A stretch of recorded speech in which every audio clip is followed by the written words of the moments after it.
a este programa que se llama El Poder de lo Inconsciente, Animal Psicoanalítico. Soy Georgina, quédense por favor con nosotros porque tenemos un tema súper interesante, ¿verdad, José Carlos? Sí, así es. Quédense con nosotros, por favor. Sí, les voy a indicar los modos en cómo se pueden poner en contacto con nosotros, que es a través de Facebook. Nos pueden buscar en vivo en proyectateradio.com, ahí está la página, y se van a diagonal chat, ahí nos pueden ubicar para mandarnos algún mensaje, algún comentario, o también lo que pueden hacer es ingresar a Facebook, ahí pueden buscar la página de El Poder de lo Inconsciente, Animal Psicoanalítico.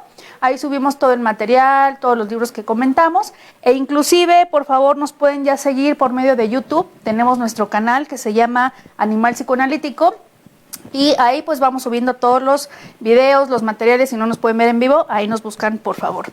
Y pues, José Carlos, vamos también el día de hoy, 20 de mayo, a felicitar a los psicólogos, claro, ¿verdad? Sí, Es un abrazo, una felicitación, sobre todo a todos aquellos que hacen algo de la ética del deseo, ¿no? Que no dan consejos, así es, sino hacen clínica realmente, y los invitamos pues a todos los psicólogos a que manejen la ética del deseo y no den consejos y hagan clínica, ¿no? Claro. Y desde aquí pues una felicitación muy grande porque es una profesión muy interesante y que además es necesaria en la sociedad, ¿no? Es necesaria hacia el lazo social, hacia el lazo con el otro, y de ahí su importancia. Cabe decir que la próxima sesión, sí, el próximo lunes, estaremos hablando específicamente de psicología. Exacto, ¿no? Porque recordar que este es nuestro segundo programa de esta serie que venimos hablando de la salud mental. De la salud mental, y que ahora vamos a hablar de la psiquiatría y de la antipsiquiatría, ¿no? Así es el tema de hoy. ¿Sí? Claro. Entonces, así es. Si quieres, comenzamos con nuestro rincón de lectura. Sí, vamos a recomendarles de nuestro rincón de lectura y biblioteca. Traemos el primer libro que se llama El Poder Psiquiátrico.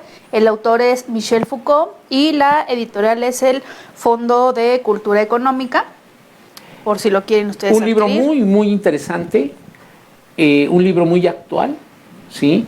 Es importante tener en cuenta el pensamiento filosófico, sobre todo de Michel Foucault.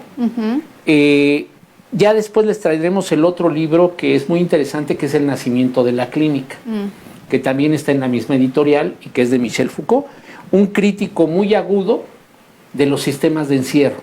Claro. Y en particular de la psiquiatría. Sí. ¿Sí? Entonces, es muy importante que todos los que quieran conocer a fondo desde dónde se le puede criticar a la psiquiatría, tanto antigua como contemporánea, sería desde Michel Foucault, ¿no? Exactamente. El otro libro que traemos el día de hoy se llama Henriet y el pensamiento psiquiátrico contemporáneo. El autor es Jean Garrabet y la editorial igual es de Fondo de Cultura Económica.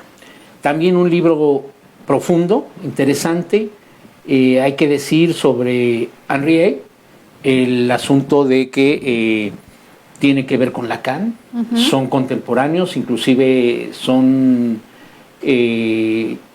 codiscípulos, son discípulos pues de su época de Lacan en la psiquiatría. Obviamente Lacan toma una desviación hacia la parte del psicoanálisis. Henriet sigue en la práctica de la psiquiatría dinámica, es uno de los principales autores que habría que leer sobre la psiquiatría dinámica, y es un sujeto brillante dentro de la psiquiatría, hay que decirlo, ¿no? Contemporáneo, sobre todo de la escuela francesa. Okay. Hay que reconocer que también en la parte, ahorita lo vamos a decir ya de manera un poquito más extensa, las diferentes escuelas en Europa con respecto a la psiquiatría, ¿no? Okay. ¿Qué más nos traes? El otro libro es Psiquiatría, Teoría del Sujeto, Psicoanálisis hacia Lacan. El autor es Néstor Brownstein y la editorial es Siglo XXI. Bueno, también Néstor Brownstein, también un crítico severo, sobre todo de la psicología, ¿sí? Entonces, son libros que no puede uno dejar de leer, sobre todo para los especialistas y sobre todo gente también que quiere investigar sobre los temas, ¿no? Claro. No necesariamente se tiene que ser médico, psicólogo, psiquiatra, para entrar en estos terrenos. Sí, son lecturas espesas, densas, no hay que negar eso, pero que también son muy ilustrativas en la parte crítica y en la parte clínica, ¿no? Claro. Braunstein viene de Argentina, llegó aquí para quedarse, parece ser que sigue siendo académico de la UNAM, Sí. dentro de la Facultad de Psicología, ¿sí? No podemos olvidar también que junto con la doctora Orbañanos forma el CIEP aquí en México, de nosotros fuimos Ahí estudiamos. egresados, la Exacto. maestría en psicoanálisis.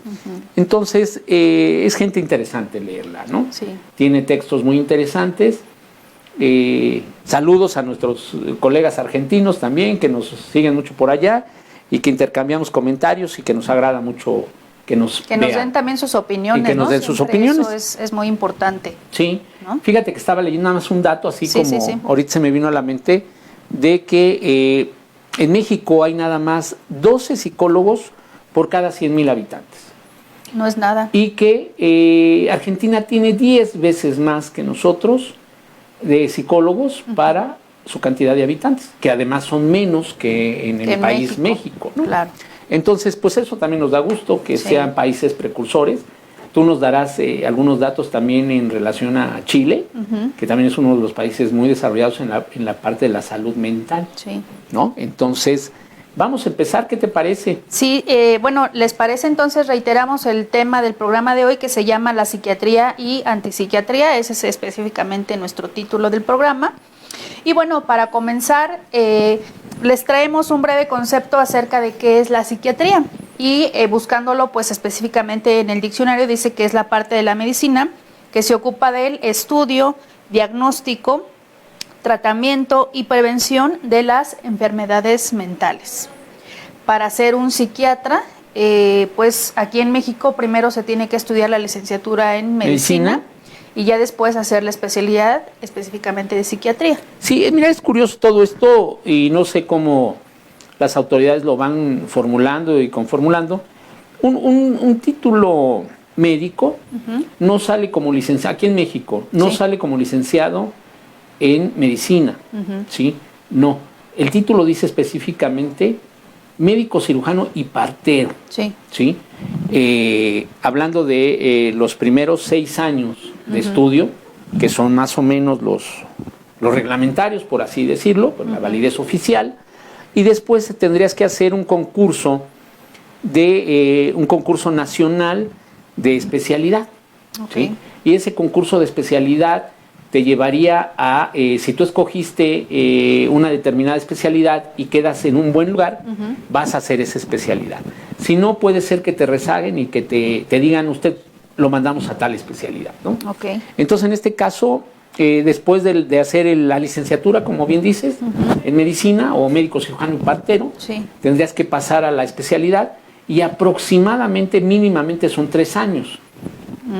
Es decir, tendrías que hacer la residencia en alguno de los hospitales de especialidad. ¿Qué es la residencia para la gente que no La no residencia sabe? son aquellos doctores que ya aprobaron el examen de especialidad y se les asigna en su especialidad, en este caso estamos hablando de psiquiatría, en alguno de los hospitales psiquiátricos, para que ellos estén estudiando la especialidad en ese sentido. Entonces sirven, y además sirven en el sentido de que ya están dando ellos consulta y a la vez están tomando clases. Entonces tenemos un residente de primer año, un residente de segundo año y un residente de tercer año o jefe de residentes. Que puede llegar a lo mejor hasta 4 años, ¿no? Entonces ahí ves también toda la cantidad de años de estudio. Por eso mandamos un mensaje a nuestras autoridades de que por favor no le quiten sus becas a los médicos, ¿no? O sea, eso es ridículo y es realmente aterrador, ¿no? Ya tenemos problemas con residentes, ahora vamos con problemas de becas de gente de pregrado, es decir, los chicos que están haciendo ya sus últimos años de medicina y que están haciendo el servicio social y que también les van a quitar las becas, ¿no? Entonces, un llamado, aprovechando el espacio y todo esto, digo con todo respeto, no criticamos a nadie ni nada, nada más estamos diciendo las cosas que pasan en el país, ¿no? Y la importancia que tiene la salud mental, porque así como se ha fortalecido mucho la salud física y hay programas para que no caigas en la diabetes, en la hipertensión, en enfermedades crónico-degenerativas, pues también debe haber programas para no caer en depresión, en bipolaridad, en angustia, en ansiedad, ¿no? En trastornos de este tipo que vamos a decir, pues son los especialistas en psiquiatría que tratan, junto con personal también de salud mental, como psicólogos. Como psicoanalistas, como trabajo social, que apoyan, ¿verdad? Entonces es todo un trabajo interdisciplinario, no nada más hay que darle la hegemonía a la psiquiatría, sino también a todas las áreas de la salud mental, ¿no? Claro. Por eso es que nosotros lo denominamos como campo psi.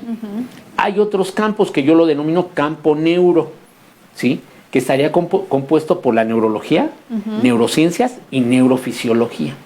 Entonces la psiquiatría, al ser una ciencia médica, está más apegada al trabajo, por ejemplo, con neurólogos o con neurofisiólogos, o inclusive con la teoría de las neurociencias, ¿no? Que ahorita vamos a hablarles un poquito más. Exacto. ¿Quieres darnos a tú algún bueno, otro dato que les compartimos inclusive en la página de Facebook es que pues a 2017 existe un conteo de 5,050 psiquiatras que están registrados en el Consejo Mexicano de Psiquiatría. Ok, que podríamos decir entonces están certificados, ¿verdad? Exactamente. 5,000, fíjate, 5, y un poquito 50. Más para 120 millones de mexicanos.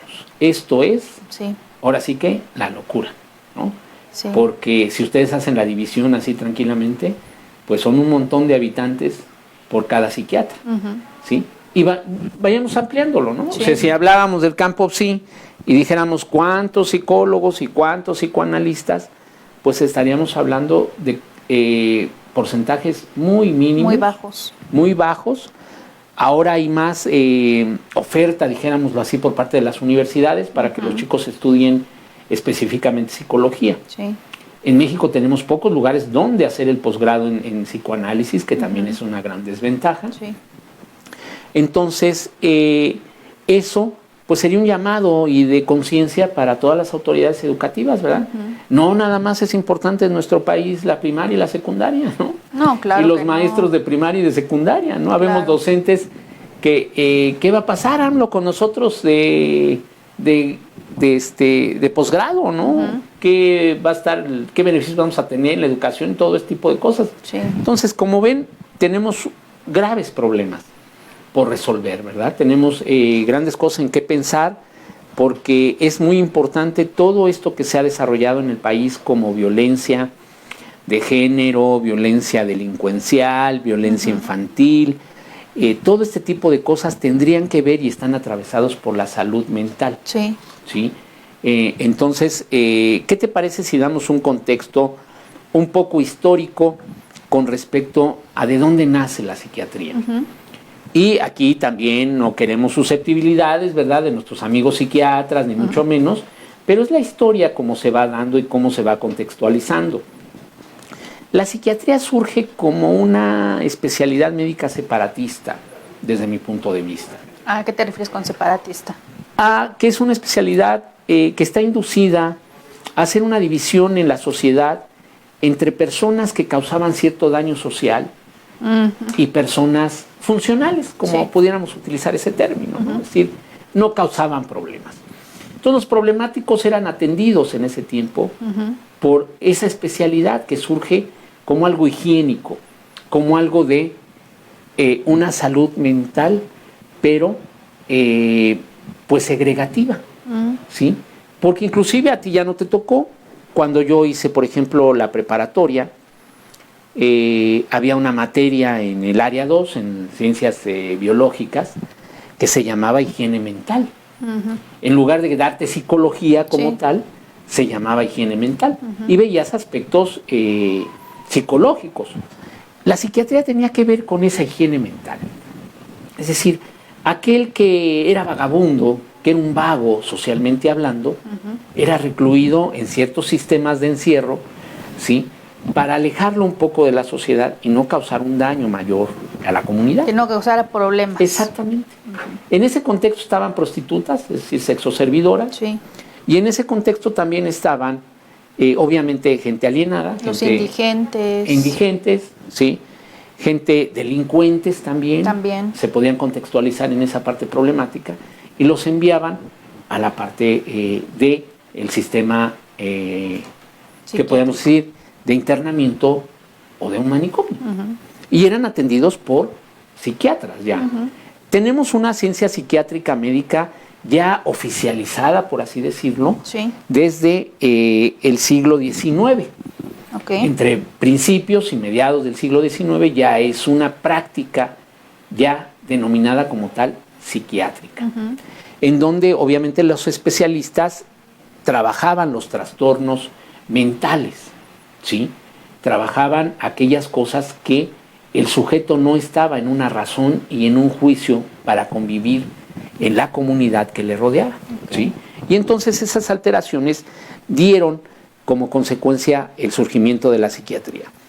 La psiquiatría se fortalece cuando empieza a entrecruzarse con el derecho, sobre todo con el derecho penal, ¿sí? ¿Por qué? Porque los jueces empiezan a llamar a psiquiatras para que den su opinión acerca de gente que cometía actos o comportamientos anormales o que en su momento tenían algún tipo de acto delincuencial. Entonces el juez le decía al psiquiatra, pues tú dime si es una persona que está mal de sus facultades mentales o está sana y le puedo aplicar la ley. Cuando no se le podía aplicar la ley porque había un trastorno mental, entonces se le llamaba inimputable. Es decir, el sujeto, por no tener capacidades mentales adecuadas, no se le podía aplicar la ley. Y es algo que Michel Foucault, en el libro que nos presentaste, critica mucho, ¿sí? Porque dice que el poder de la psiquiatría fue creciendo paulatinamente a través de las décadas y de los siglos, ¿sí?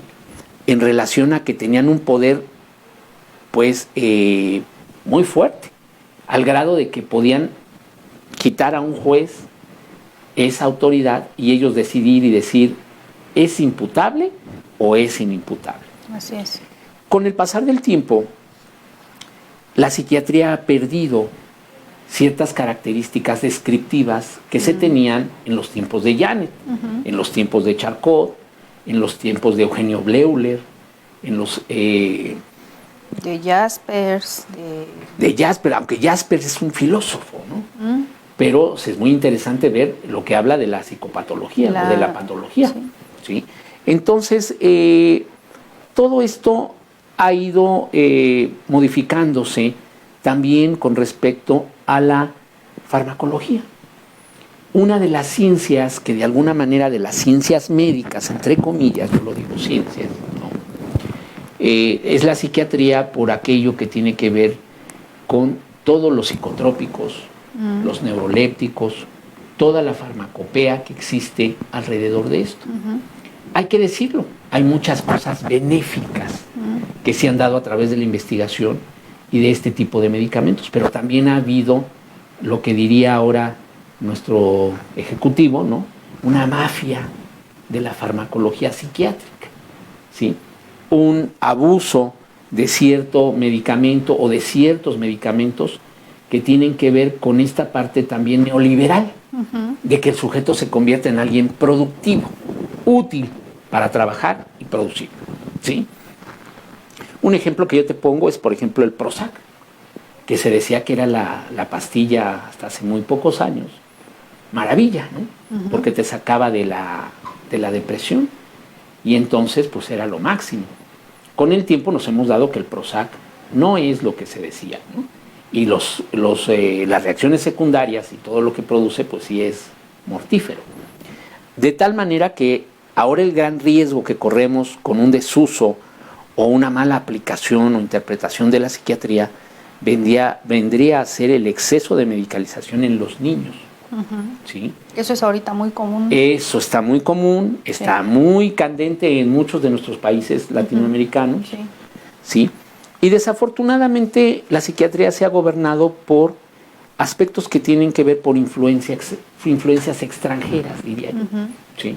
Una es la APA, la Asociación Psiquiátrica Americana, y otro sería el contexto europeo, que decíamos las grandes escuelas europeas de psiquiatría, como la escuela de la Salpêtrière con Charcot, ¿no? La escuela de Nancy, ¿sí? las escuelas alemanas de psiquiatría con Kretschmer, como lo decíamos, ¿sí? Las escuelas suizas de psiquiatría, ¿sí? También muy importantes, las escuelas italianas de psiquiatría. Entonces, cada una con ciertas características de investigación y siempre tratando de ser hegemónicos, siempre tratando de ser los conocimientos de punta en la región europea, ¿sí? Porque seguramente poco has oído a lo mejor de la psiquiatría polaca o de la psiquiatría rusa, ¿sí? Más sin embargo de la psiquiatría francesa, alemana y suiza, pues hay referentes categóricos muy importantes. Muy importantes, sí. ¿Sí? Quizá porque en Oriente no han dejado ver completamente también todos los avances que obviamente los rusos, sobre todo después de la posguerra, tuvieron. Hay que ver en ese contexto que grandes disciplinas, sobre todo la médica y la psiquiátrica, no se diga, avanzan a través de las guerras, por la experimentación oculta que se hace con los presos de guerra, claro, ¿no? Sí. Y que los exponen a ciertas circunstancias que después van a dar como resultado ciertas cosas en cuanto a avances. No estamos diciendo que eso sea bueno, es nefasto, es la parte perversa de la ciencia, y entonces, pero sí se da, ¿no? Claro. ¿Qué más nos comentarías tú? Bueno, en relación también a los datos, es que en México, específicamente, sobre todo en Jalisco, la Ciudad de México y Nuevo León, están concentrados la mayoría de los psiquiatras ahí. En estos tres lugares existe el 60%, un poquito más. De los 5.050. Exactamente, entonces habrá que ver qué pasa con los otros estados que no tienen o muy pocos o quizá ninguno, y tienen que ir a otros poblados, a otros lugares a tener atención psiquiátrica. O que habrá que ver que la falta de infraestructura También, perdón, eso también. Tendría que ver, ¿no? Claro. O sea, la falta de hospitales formales, Sí. en donde hubiera la especialidad, se pudieran dar en regiones que no precisamente sean las grandes ciudades. Exacto. Aunque se puede dar otro fenómeno, y si yo fuera político diputado te diría pues que a lo mejor en esas poblaciones no se enferma la gente de los nervios como en las grandes urbes. Sí. ¿Sí? Y ya sabes, ¿no? Siempre pondríamos pretextos y entonces estaríamos más interesados en hacer un Tren Maya que en distribuir la salud mental en todo nuestro país, ¿no? Estamos equivocando entonces las políticas públicas. Para tener paz y evitar las violencias simples, porque hemos visto enfrentamientos entre ciudadanos que por un cerrón de coche se bajan, el otro trae arma, le da un balazo en la cabeza, lo mata y se va, Sí. ¿no? Eso tiene que ver con la salud mental. Claro. Entonces, ¿qué te parece si en lugar de estar poniendo policías en cada esquina, pues nos enfocáramos a una sanidad mental mucho mejor? ¿Sí? Vamos a ver por qué surge también este movimiento de antipsiquiatría. Y uno de los factores importantes es porque los psiquiatras, porque son psiquiatras y se convierten en un movimiento en antipsiquiátrico. Lo contrario, van en contra de la son psiquiatría. Conocedores, ¿no? Exacto. Son conocedores de la disciplina y ellos mismos marcan cosas en las cuales la psiquiatría se ha equivocado. Sí. Y por ende, pues la salud mental, ¿no? Entonces, aquí tendríamos una coyuntura importante para la promoción de la salud mental, en abrir espacios para que la gente de manera voluntaria asistiera a estas cosas, no necesariamente ir a un psiquiatra o a ir a un especialista del campo, sí, te afectaría, sino al contrario, ¿no? Sí. El buscar un espacio de charla, de plática, de escucha, ¿sí? Estaría genial. El asunto es también, aquí te hago una pregunta, tú de los psiquiatras que conoces, ¿ellos van a terapia? Pues lo desconozco, francamente, no sé si vayan a terapia. Yo esperaría que sí. Pues esperas mal, porque los psiquiatras, ese es el problema de la hegemonía de la medicina como tal, ¿sí? Son pocos los psiquiatras que acuden realmente a un propio análisis en cualquiera de las diferentes enfoques, sobre todo emocional y sentimental de la psicología, porque ellos han visto en la psicología una situación a veces degradante. Sí. Es decir, yo estudio medicina, después hago un posgrado, tengo muchos más años de estudio y veo a la ciencia de la psicología como algo banal, como algo que pasa de lado, pero que no tiene la suficiente característica. Que no pesa, ¿no? Quizá Sí. no tiene el mismo La peso. importancia de estos programas que estamos haciendo es darle a la gente una información de, por ejemplo, qué hace un psiquiatra a diferencia de qué hace un psicólogo. Exacto. Y qué hace un psicoanalista, ¿no? Entonces, porque siempre hay mucha confusión, inclusive entre los profesionales, por ejemplo, del derecho. No saben si apoyarse en un psiquiatra, en la parte forense o en un psicólogo, ¿no? Sí. ¿Por qué en uno o por qué en otro?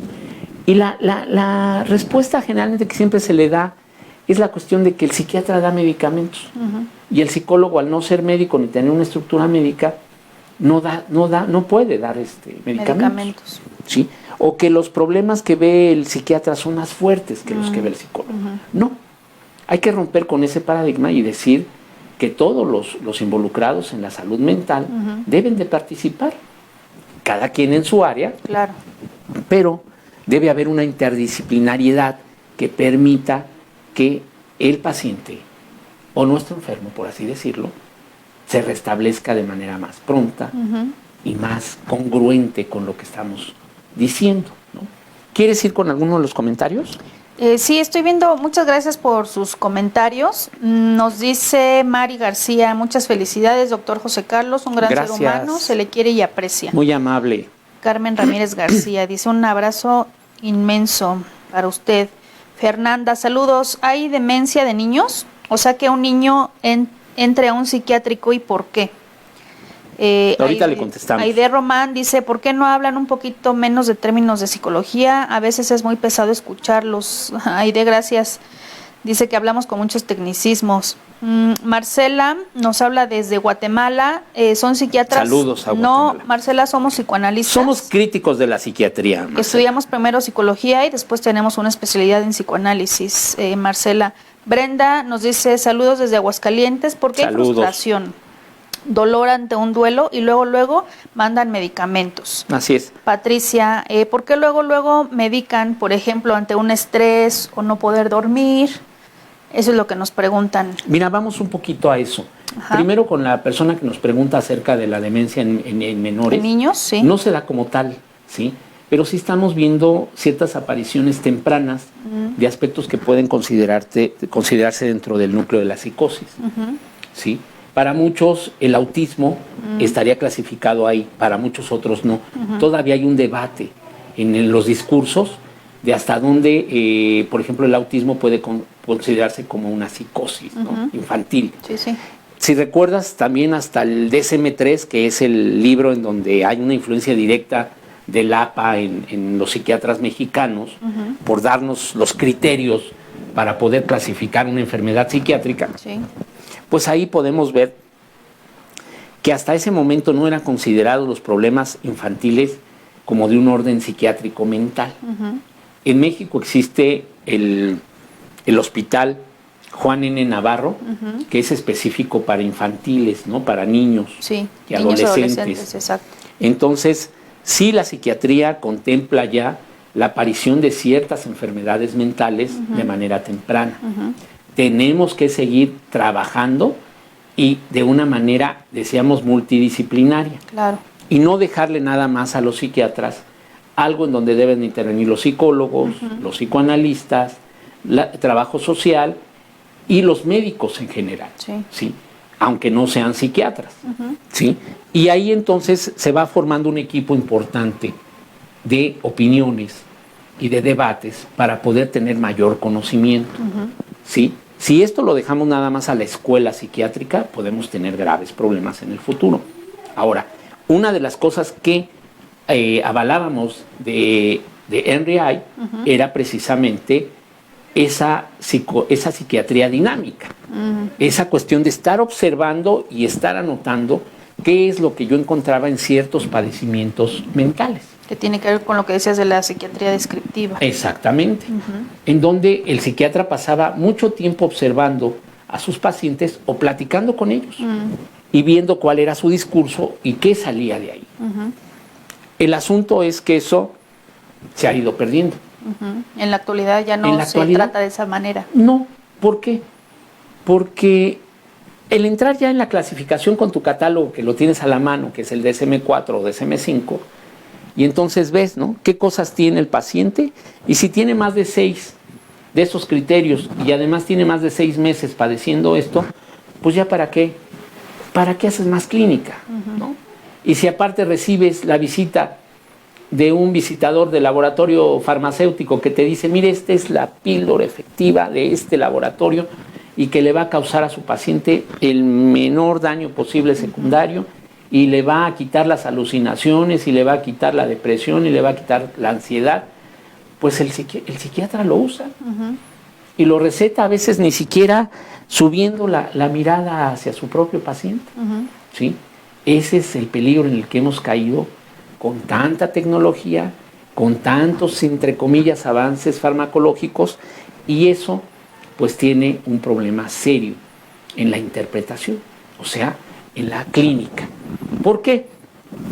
Porque también si tú ves el programa de estudios de los psiquiatras, la verdad es, podríamos decir que los psiquiatras no están autorizados para dar psicoterapia. ¿Sí? Como, a ver, otra vez. Sí. O sea, el psiquiatra atiende un cierto grupo o núcleo de pacientes que tienen trastornos mentales, ¿verdad? Hasta ahí estamos bien. Ok, sí. Esos términos, con todo respeto para la gente que nos ve, no podemos cambiarlos porque son los términos, ¿sí? Llámese trastorno o enfermedad mental, pues son los términos que se utilizan.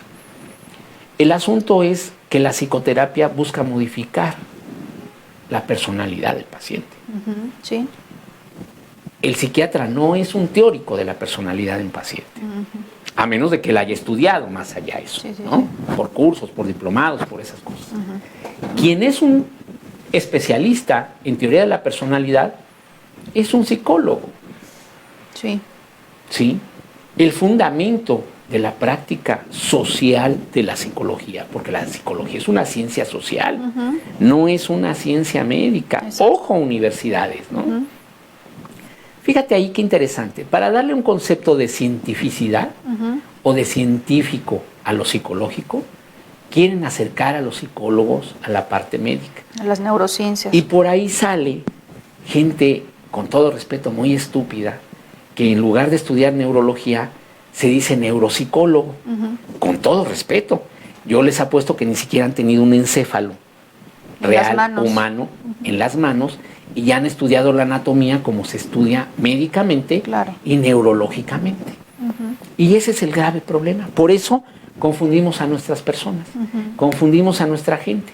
Y entonces dice, yo no quiero ir con el psiquiatra porque el psiquiatra me va a dar medicamento y me va a poner como zombie. Y en muchas ocasiones pasa. ¿Por qué? Porque al no ser un teórico de la personalidad y no ver al sujeto como un ente social, sino como un ente funcional, la psiquiatría se equivoca. ¿Sí? Pierde la subjetividad de aquel que va a buscar asistencia y lo convierte en un objeto de la ciencia. Mucho ojo, porque Lacan decía que el psicoanálisis trabaja con lo que concluye la ciencia. Exacto. Eso sí ya sería una cosa muy pesada, no nos daría tiempo de ninguna forma de explicarlo, pero el día que nos toque la sección de psicoanálisis, vamos a ver de manera muy superficial por qué Lacan decía eso en relación a la ciencia. Por eso es que quizá a Freud sí le interesó que el psicoanálisis fuera científico, pero a Lacan es uno de los primeros que aborta la idea de que el psicoanálisis sea científico. No nos interesa a los psicoanalistas la cientificidad. Ahorita que dices eso me surge, no sé qué pienses, para abrir inclusive quizá ya el debate desde ahorita, que aquí en México hay algunas asociaciones o alguna asociación que primero solicita que para ser psicoanalista tienes que ser médico. Sí. Y ya después, posteriormente, te ingresan a la sociedad o a la asociación. Es una idiotez más. Una idiotez más porque Freud no lo hizo de esa manera. No lo abrió de esa manera. Y Lacan mucho menos. No. Y Lacan mucho menos. Siendo ellos médicos. Inclusive el discurso lacaniano va hacia que tú devienes analista a través de tu propio análisis. Entonces tenemos gente que puede ser político, que puede ser abogado, que puede ser juez, Pierre Leyan es un magistrado, ¿no?, en Francia, y es un excelente psicoanalista, ¿no?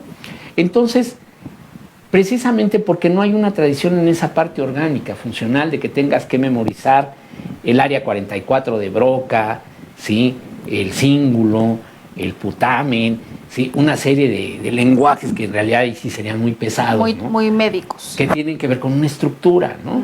La cisura de Rolando, ¿sí? Todo este tipo de interconexiones que tendrían que ver con el campo neuro, que ya decíamos neurofisiología y neurotransmisores, ¿no? Y la parte neurológica. O sea, hay especialidades para ello. A veces el no respetar los discursos y que tú brinques la frontera puede generar más confusión más que aclarar cosas, ¿sí? Porque eso de paido psiquiatra, pues también, ¿no? O sea, entre que metes los conceptos latinos del lenguaje latino de paidos o con lenguaje griego. O sea, paido psiquiatra, estamos hablando de un psiquiatra especialista en niños. Pues así mencionarlo, ¿no? Como lo menciona, ¿no? Es el departamento de paidopsiquiatría. No, señores, pues es el departamento de psiquiatras que son aún especialistas en niños, ¿no? Son infantiles, ¿no? ¿Sí? Entonces, en eso hemos confundido a la gente, hemos confundido nuestro propio discurso y hemos confundido nuestra propia práctica clínica. Entonces viene ahí una crítica. Cuando sucede esto es que surge, porque si no se nos va a acabar el tiempo, la antipsiquiatría. La antipsiquiatría hay que decir que surge por ahí de 1957, es decir, mediados del siglo XX, sí, en Inglaterra, que es una sociedad muy ortodoxa, ¿no? Y por ende los psiquiatras debiesen ser muy conservadores y ortodoxos, y no.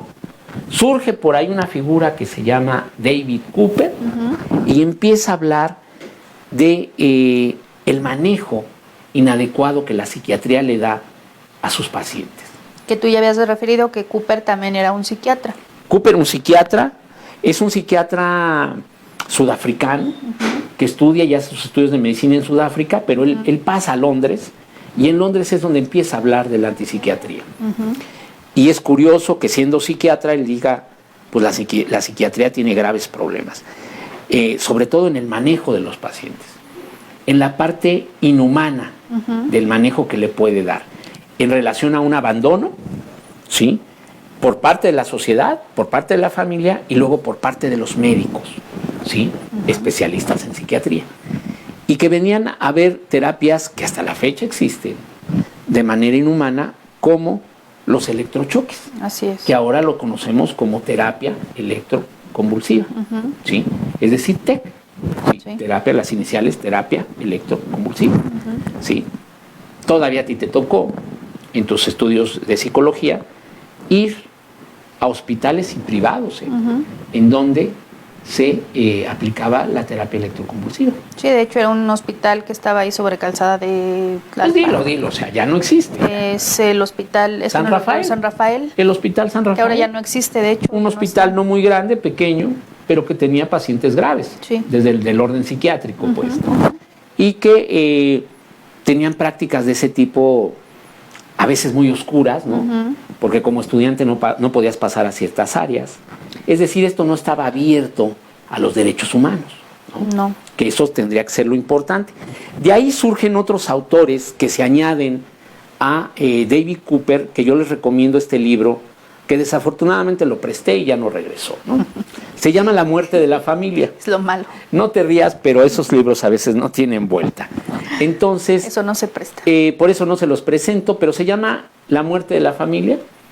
Es un libro donde David Cooper, okay, o David Cooper, ¿sí? Cooper con doble O, hace una crítica muy severa en lo social hacia la familia. Parece ser que para estos autores de la antipsiquiatría, inclusive Line, R.D. Line, que también hay otro libro que les recomiendo que se llama El yo dividido, y El yo y los otros de Line, que también es un autor de antipsiquiatría.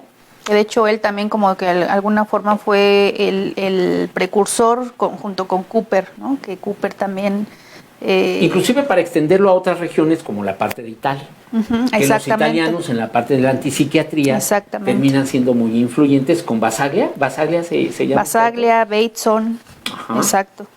¿sí? Son y que italianos. tienen gran influencia en este tipo de crítica seria y severa que se hace a la misma psiquiatría por propios psiquiatras, ¿no? Sí.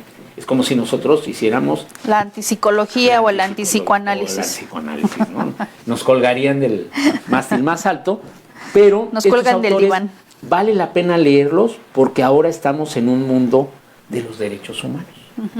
Y los enfermos de la salud mental están pidiendo cuestiones de derechos humanos. Ahí es donde me gustaría que incidieras en esta parte de los chilenos, Sí. que están desarrollando muy bien este proceder.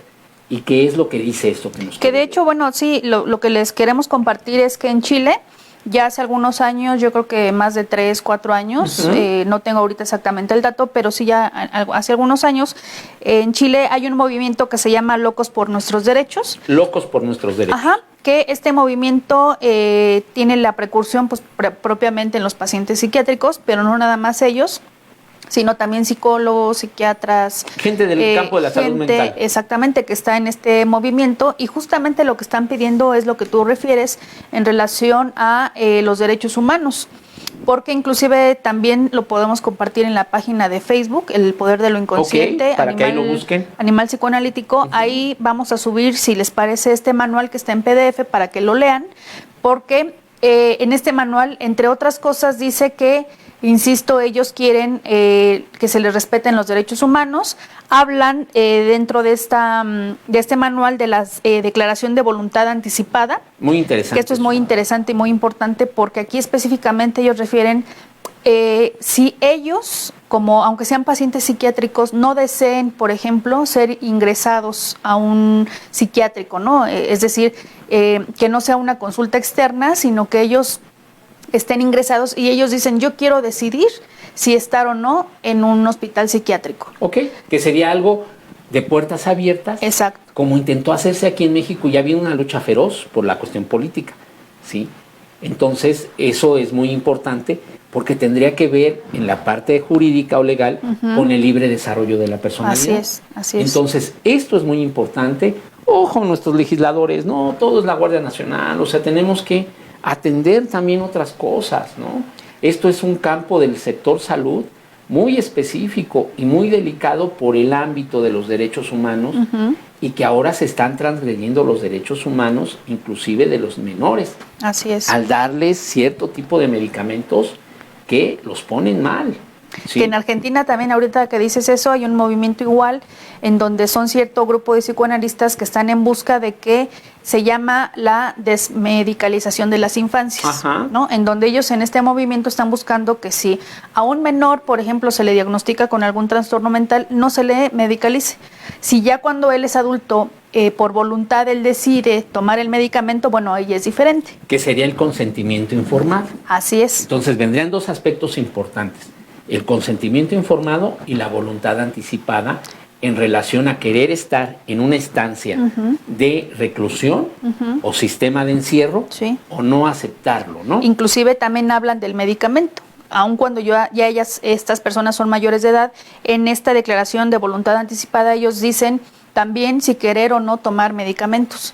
Porque si me permiten, yo les traje breve. Sí, adelante, en la página 7, específicamente de este manual, ellos refieren varias citas de pacientes psiquiátricos. Dice uno de ellos, los psiquiatras no demuestran una real preocupación por el otro y su atención se vuelve mecánica. No se dan cuenta que somos personas y que solo con el medicamento no basta. Es decir, aquí quizá en esta frase que yo les quise traer es como sintetizar o resumir lo que ellos están deseando y plasman específicamente pues en el manual, que tú ya lo acabas de mencionar. En este manual son dos manifiestos súper importantes, que es el consentimiento libre e informado para el uso de medicación psiquiátrica y el otro es la declaración de voluntad anticipada, que aunque ya son personas mayores de edad, es importante que se les apliquen las dos cosas. La gente que nos sigue, Geo, ¿dónde puede encontrar este manual? Hablando de internet. Pues lo buscan así, es un manual que se llama Locos por Nuestros Derechos. Locos por Nuestros Derechos. Inclusive yo les decía, lo vamos a tratar de subir en nuestra página del Face para que ahí ellos lo bajen y lo lean de manera de primera mano. porque nos parece pues algo muy interesante que está en Chile en este movimiento, ¿no? Que ellos tienen de Locos por Nuestros Derechos, y que también, si me permites, algunos mensajes sí, claro. Que tenemos ahorita de nuestros radioescuchas. Nos dice, por ejemplo, Nancy, ¿por qué los niños tienen enfermedades mentales? Carmen, ¿por qué hay poca tolerancia ante el dolor y todo lo quieren arreglar con medicamento? Mónica dice, da miedo la psiquiatría. No, perdón, da miedo el psiquiatra.